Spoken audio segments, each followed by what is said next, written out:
Back when this building was a warehouse in the 1800s and Charles Dickens was alive, most people in Britain lived in what is now regarded as extreme poverty. But even then, life had begun to improve. A century earlier, people had to subsist on average on fewer calories than the average child gets today in sub-Saharan Africa. I know this is not the story the headlines tell, but there has never been a better time to be alive than today.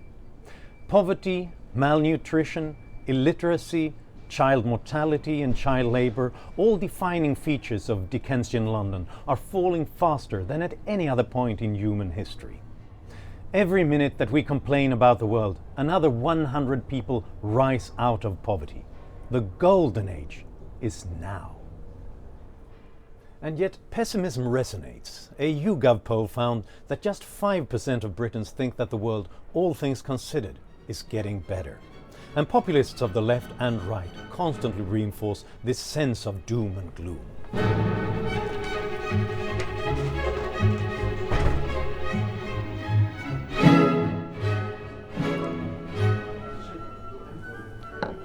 The reality is that globalization has led to an expansion of wealth on a magnitude which is difficult to comprehend.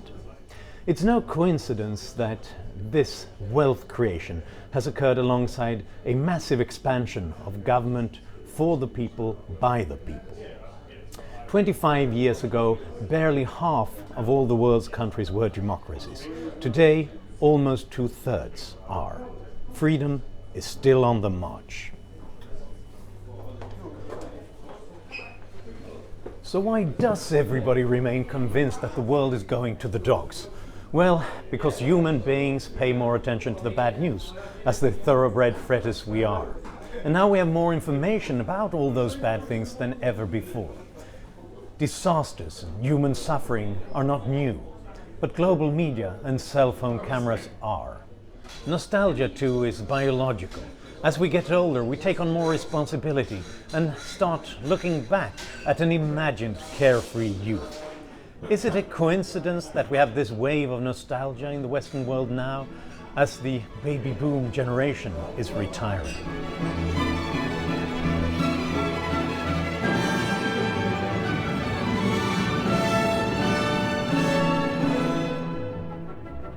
The problem is that pessimism is politically potent.